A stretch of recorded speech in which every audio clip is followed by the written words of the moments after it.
엄마가 연금으로 다시마를 왜 사? 엄마가 아직도 돈 쓸 권한이 있다고 생각해?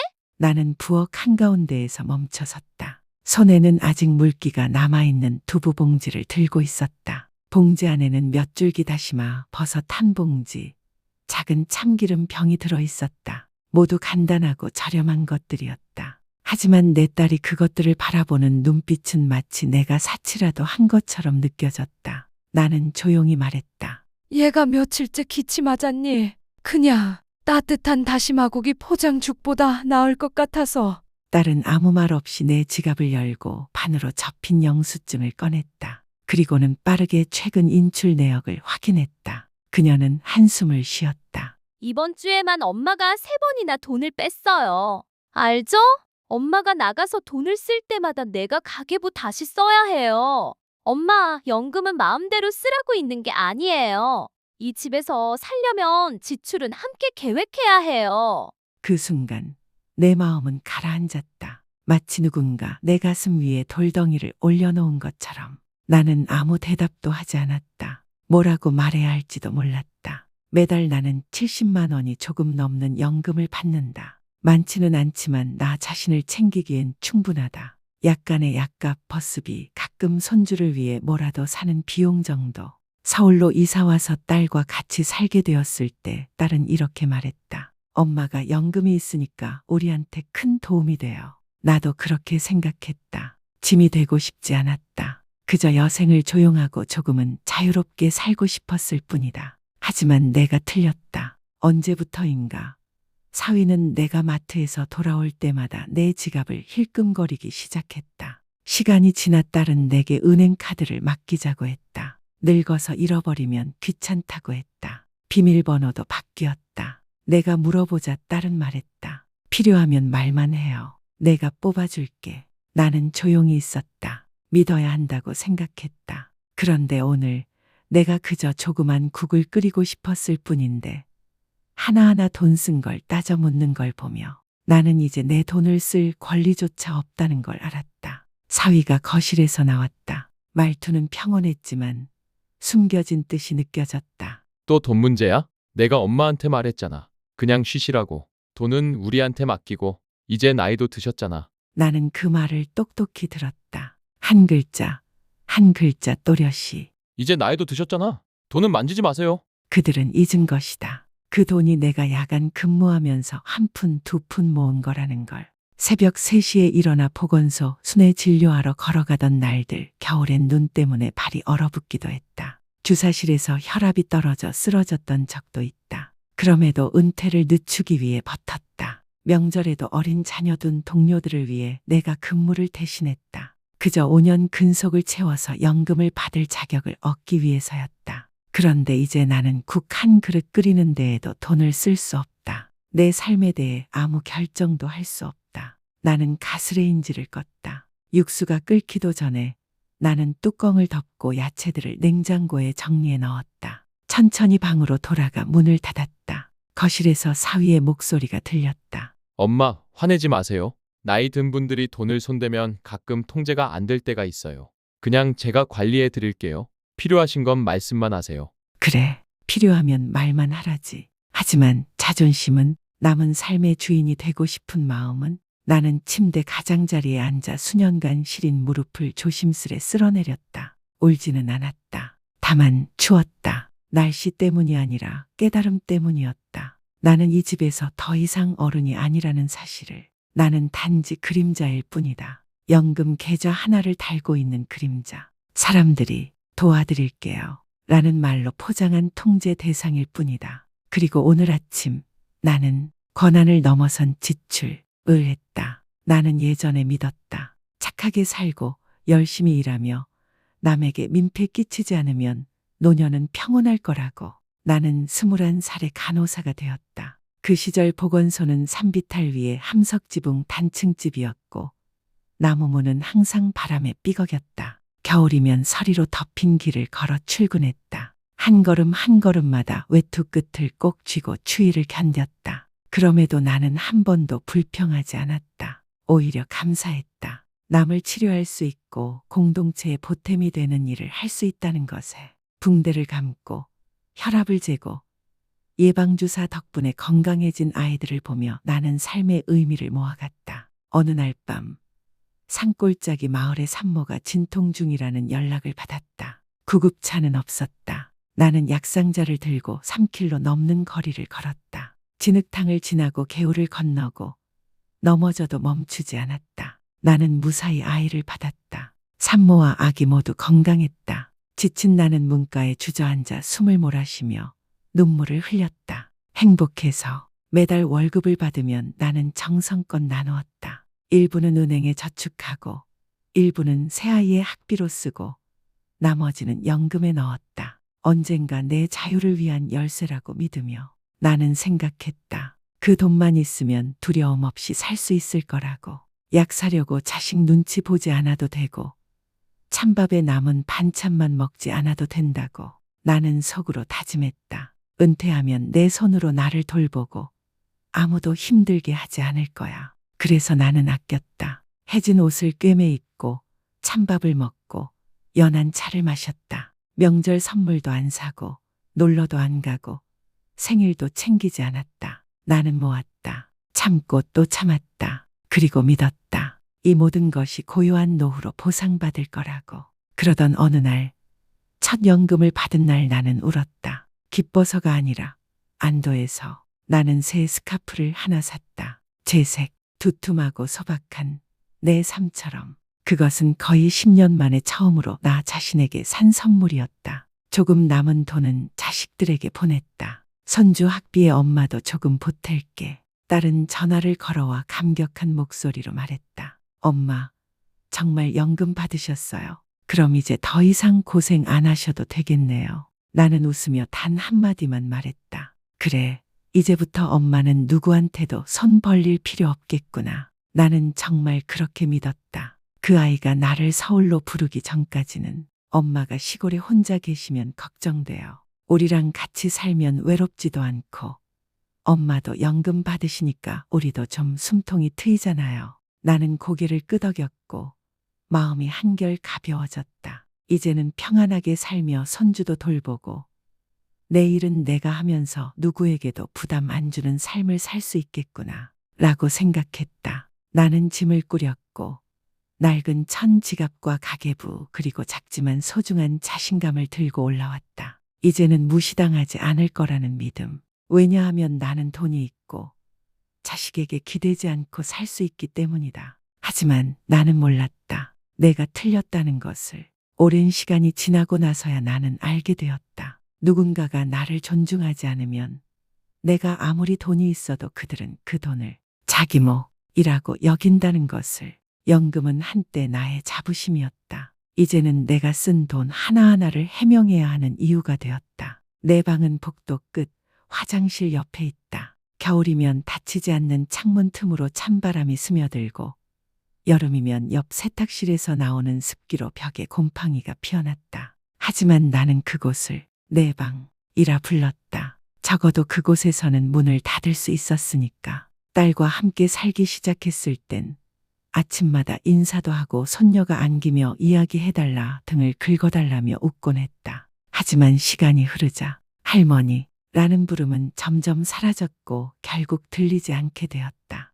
아무도 손녀에게 나를 피하라고 말한 적은 없다. 다만 아무도 나를 언급하지 않게 되었을 뿐이다. 나는 스스로에게 물었다. 내가 좀 더 바깥에 나가야 하나? 하지만 거실에 나설 때마다 누군가의 시선이 번쩍 올라온다. 당황스러워 보이거나 낯설거나 마치 내가 들어서지 말아야 할 공간에 끼어든 것처럼 느껴졌다. 어느 날 나는 김치를 조금 꺼내 라면과 함께 먹으려다가 딸이 뒤에서 다가와 냉장고 문을 닫으며 쓴웃음을 지었다. 엄마, 김치 이번엔 비싸게 했어요. 3명 먹을 분량은 남겨둬야죠.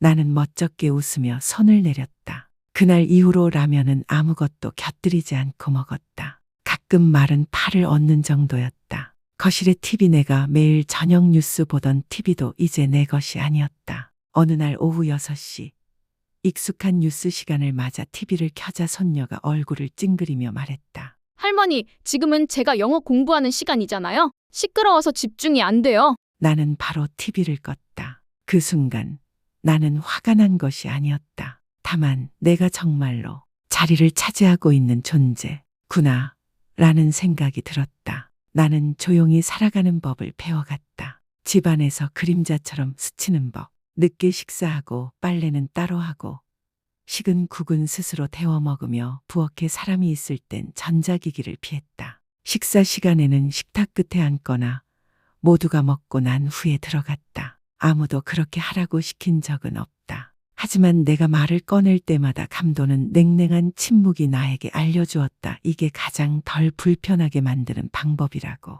한 번은 마당을 쓸다가 봄에 심은 국화가 피기 시작한 걸 보았다. 가지 하나를 꺾어 거실에 꽂으려 했다. 사위가 웃으며 말했다. 엄마 그거 왜 들여오세요? 꽃가루 날리면 애 알레르기 생겨요. 물건 너무 많으면 집도 좁잖아요. 나는 고개를 끄덕이며 꽃을 다시 마당 뒤편으로 가져갔다. 손잡이가 부러진 컵에 꽂아 내 방 창가에 올려두었다. 오직 나만 볼 수 있게. 그리고 마지막 위안이던 돈 쓰기조차 이제는 짐이 되었다. 가장 최근 연금을 뽑은 날이 기억난다. 5만 원. 두통약과 겨울밤 시린 발을 덮어줄 털슬리퍼를 샀다. 그날 밤 딸이 물었다. 엄마 돈 왜 뽑았어요?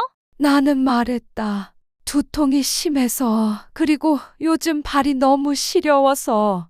딸은 말이 없더니 조용히 말했다. 엄마도 우리 사정 알잖아요. 뭐라도 쓰시려면 미리 말씀 좀 해주세요. 그 순간 나는 아무 말도 할 수 없었다. 왜냐하면 그 슬리퍼 하나 사려고 거의 2주를 고민하며 할인할 때까지 기다렸다는 말은 차마 하지 못했기 때문이다. 나는 영수증을 숨기기 시작했다. 내가 쓴 돈을 작은 수첩에 적어 스웨터 밑에 숨겼다. 두려워서가 아니라 공동 생활비. 나, 엄마도 늙었는데 뭐가 그리 필요해요. 같은 말을 다시 듣고 싶지 않아서. 나는 노년이 황혼 같을 거라고 생각했다. 고요하고 조용하면서도 따뜻할 거라고. 하지만 나는 지금 저녁 그림자처럼 살고 있다. 차가운 바닥 위로 길게 드리워지다가 아무도 모르게 사라지는 그림자처럼. 어느 밤 나는 거실에서 들려오는 말다툼 소리에 깼다. 사위의 말투는 돌덩이 같았다. 당신 어머니 연금에서 돈 꺼냈어? 2만 원 비는 거 몰라? 딸은 떨리는 목소리로 말했다. 잠깐만 썼어. 엄마가 안 쓰실 줄 알았지. 나는 가만히 누워 있었다. 눈을 뜬 채 어둠을 응시하며 발밑에 털슬리퍼는 아직도 내 마음을 덮여주지 못하고 있었다. 그때 나는 분명히 알았다. 나는 더 이상 이 집의 식구가 아니라는 것을. 나는 그저 부가적인 지출, 함께 사는 익숙한 타인, 예산을 따져야 하는 한 항목일 뿐이다. 그림자 그 이상도 이하도 아니다. 그날 밤 부슬비가 내렸다. 나는 방 안에 앉아 있었다. 스탠드 조명에 해진 이불 끝자락을 비추고 있었다. 옆에는 오래된 가계부가 놓여 있었다. 한 줄 한 줄. 항목마다 가지런한 필체. 마치 내 인생처럼 절약하고 깔끔하고 단 한 발짝도 삐끗하지 않으려 했던 삶. 거실에서는 텔레비전 소리가 은은히 흘렀다. 누구도 내가 여기 어둠 속에서 앉아 있다는 사실을 신경 쓰지 않았다. 가슴 속에서는 결심이 조용히 그러나 뜨겁게 타오르고 있었다. 이제는 더는 참지 않기로 했다. 나는 언젠가 이렇게 믿었었다. 내가 참고 조용히 있으면 자식들이 언젠가는 알아줄 거라고. 내가 깔끔하게 살고 문제를 만들지 않으면 내가 부담이 아니라는 걸 깨달을 거라고. 하지만 아니었다. 내가 조용할수록 그들은 나를 배경처럼 여겼다. 30년 동안 모은 연금이 이제는 누군가의 호의에 의지해 쓰는 돈이 되어버렸다. 나는 마지막 복도 끝 침대에서 가족들이 내 연금 때문에 다투는 소리를 들으며 조용히 죽고 싶지 않았다. 나는 살고 싶다. 부자가 아니라도 좋다. 하지만 최소한 내 삶의 주인이 되고 싶다. 단지 5해, 아니 한 달이 남았더라도 다음 날 아침 온 가족이 아직 자고 있을 때 나는 낡은 외투를 입고 발엔 천 가방에 옷 몇 벌을 넣었다. 연금 통장과 신분증도 챙겼다. 그리고 식탁 위에 작은 쪽지를 한 장 남겼다. 딸아, 엄마 나가볼 일이 있어. 점심은 집에서 안 먹을게. 걱정하지 마. 나는 그들이 일어날 때까지 기다리지 않았다. 나는 익숙한 노선 버스를 타고 종로 지하철역 방향으로 향했다. 오래전 남편과 함께 갔던 그 찻집이 있던 곳이다. 하지만 내 목적지는 찻집이 아니었다. 나는 박 선생님 댁으로 갔다 남편의 옛 전우이자 장례식 때 찾아와 내게 잊지 못할 말을 남긴 분이었다. 필요하시면 언제든 오세요. 나이 들었다고 권리를 내려놓으면 안 됩니다. 내가 대문을 들어설 때 박 선생님은 깜짝 놀랐다. 어머, 이 여사님, 어떻게 이렇게 많이 아위셨어요? 나는 고개만 살짝 끄덕였고 참지 못하고 울음을 터뜨렸다. 나는 모든 것을 털어놓았다. 통장과 돈을 통제당한 일, 함께 식사하지 못하는 일, 희망을 품고 들어온 집에서 무언의 짐처럼 취급받고 있다는 사실까지. 박 선생님은 말없이 차를 끓였다. 그리고 돌아와 내 어깨 위에 손을 얹었다. 젊은 변호사를 하나 알아요. 노인분들이 재산 권리 강제로 넘기게 된 거 도와준 적 있어요. 제가 알아볼게요. 첫 번째로 해야 할 건 연금 계좌의 통제권을 다시 되찾는 겁니다. 나는 그를 바라보며 감사한 마음에 눈물이 또 치밀었다. 그 후 몇 주 동안 나는 조용히 행정기관을 오갔다. 은행 카드를 재발급받고 비밀번호를 바꾸고 출금 위임 해지 신청서를 제출했다. 고향 땅의 등기 서류도 다시 확인했고 여전히 내 명의임을 증명받았다. 죽더라도 묻힐 땅 하나는 있어야지 라며 남겨두었던 작은 땅이었다. 한 걸음 걸을 때마다 마음이 가벼워졌다. 서류에 사인할 때마다 얽매인 줄을 하나씩 끊는 기분이었다. 나는 자식들에게 아무 말도 하지 않았다. 허락도 구하지 않았다. 나는 그저 박 선생님의 말 한마디만 기억했다. 연금은 자식들에게 나눠주는 용돈이 아니에요. 당신의 땀방울이에요. 마지막까지 지켜야 할 당신의 존엄입니다. 그날 오후 나는 버스 정류장에 앉아 있었다. 낡은 가방이 옆에 놓여 있고 해질 무렵 햇살이 바랜 옷자락을 비추었다. 손에는 새 은행 카드가 들려 있었다. 내 이름으로 된 더 이상 누구도 출금할 수 없는 카드. 나는 미소를 지었다. 기뻐서가 아니라 드디어 나 스스로 선택했다는 안도감 때문이었다. 아무도 몰랐다. 부엌 구석에 조용히 앉아있던 그 어머니가 이제 생의 마지막 장을 직접 써 내려가고 있다는 사실을. 나는 밤새 잠들지 못했다. 복도 끝방에서 책상 앞에 조용히 앉았다. 희미한 노란 불빛 아래 손등의 주름과 튀어나온 관절, 수십 년 간호사로, 엄마로, 참는 사람으로 살아온 흔적이 선명했다. 앞에는 하얀 종이 한 장과 오래된 볼펜 하나가 있었다. 잉크가 거의 마른 그 펜은 내가 가계부를 쓰던 시절부터 써온 것이었다. 손은 떨렸지만 글자는 또박또박 천천히 마음 깊은 곳에서 흘러나왔다. 나는 길게 쓰지 않았다. 원망도 하지 않았다. 다만 진실을 썼고 마지막 인사를 남겼다. 얘들아, 엄마는 화가 나서 가는 게 아니란다. 원망해서도 아니다. 남아있을 이유가 없어졌기 때문이다. 엄마는 열심히만 살면 너희가 엄마를 여전히 필요로 할 거라 믿었단다. 하지만 틀렸어. 엄마가 평생 모은 연금은 싸움거리가 되려고 모은 게 아니고 엄마가 목소리를 잃으려고 만든 것도 아니다. 엄마는 곰팡이 핀 이불 아래에서 냉랭한 시선 속에서 죽고 싶지 않단다. 남은 삶을 사람으로 살고 싶어. 엄마를 찾지 마. 어디 갔냐고 묻지도 마. 정말로 엄마를 사랑한다면 너희 자식들에게 이런 편지를 남기지 않도록 살아라. 너희 엄마. 나는 종이를 접어 손녀가 태어나던 겨울에 내가 직접 짠 낡은 털목도리 옆에 두었다. 그때 그 아이는 손가락을 빨며 내 품에서 잠들곤 했다. 이제 그 목도리는 장롱 구석에 버려져 아무도 그 따뜻함을 기억하지 않는다. 나는 외투를 입고 천 가방을 메고 작은 약봉지와 속옷, 예금 통장, 은행 카드가 든 가방을 들었다. 내 모든 남은 재산이었다. 문을 조심스레 열었다. 밤바람이 불어와 눈가가 시렸다. 딸의 방 앞을 지나며 낮게 들려오는 코골이 소리에 잠시 멈췄다. 마음 한구석에서 뭔가 부르고 싶었지만 나는 돌아섰다. 이미 너무 늦었다. 나는 대문을 닫고 천천히 골목길을 걸어 나왔다. 아무도 내가 떠나는 걸 몰랐다. 아무도 내가 뭘 원하는지 묻지 않았다. 아무도 나를 붙잡지 않았다. 아마도 다음날 아침이 되어야 비로소 알아차릴 것이다. 문 옆에 놓여있던 털 슬리퍼 한 켤레가 사라졌다는 것. 치우지 않은 반찬이 남아있다는 것. 매일 새벽 조용히 부엌을 닦던 노인이 더 이상 없다는 것을.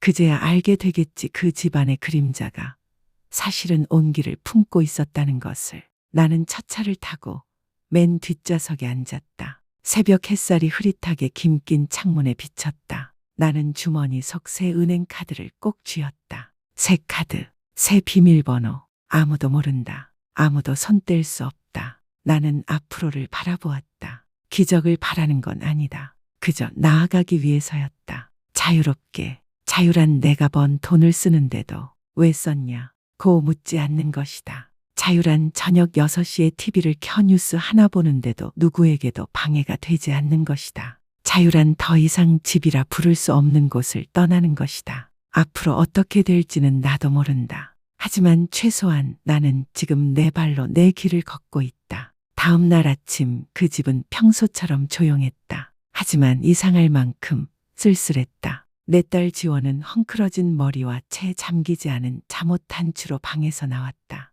그녀는 부엌으로 들어서며 놀란 눈으로 주변을 둘러보았다. 미역국이나 죽이 끓는 냄새가 나지 않았다. 나물 볶는 소리도 냄비 부딪는 소리도 없었다. 주방은 조용했다. 식탁은 텅 비어 있었고 물 주전자는 차가웠다. 밥솥도 켜지지 않았다. 어머니가 늘 사용하던 도자기 그릇은 그대로 선반 위에 놓여 있었다. 그제야 지원은 눈살을 찌푸리며 말했다. 엄마? 그녀는 불렀지만 아무 대답이 없었다. 지원을 어머니의 방으로 갔다. 방문은 활짝 열려 있었고 이불은 단정히 개켜져 있었으며 낡은 외투는 걸려 있지 않았다. 그녀는 주변을 둘러보며 가슴이 철렁 내려앉았다. 그리고 책상 위에 정갈이 놓인 쪽지와 헤어진 털 목도리를 발견했다. 그녀는 쪽지를 집어들고 읽었다. 눈빛이 놀라움에서 당혹으로 이내 손이 떨리기 시작했다. 그때 남편 준호가 방에서 나왔다.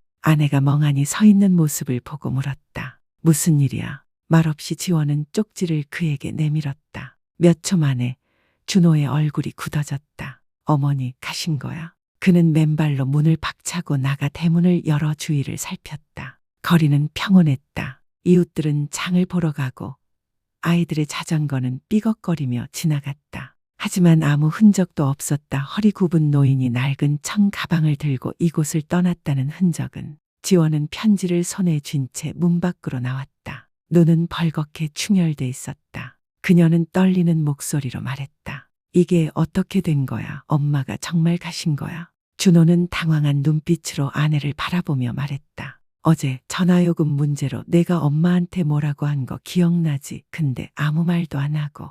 침묵. 그들은 그 자리에 서 있었다. 익숙한 발소리가 들리지 않는 집. 식탁보를 닦던 손길이 사라진 부엌. 매일 새벽 창문 먼지를 털던 그림자도 없었다. 거실은 더 넓어졌지만 한층 더 차가웠다. 부엌은 깔끔했지만 사람의 온기가 사라졌다. 심지어 어린 딸 하은이도 물었다. 할머니는 어디 갔어? 왜 죽 안 끓여줘?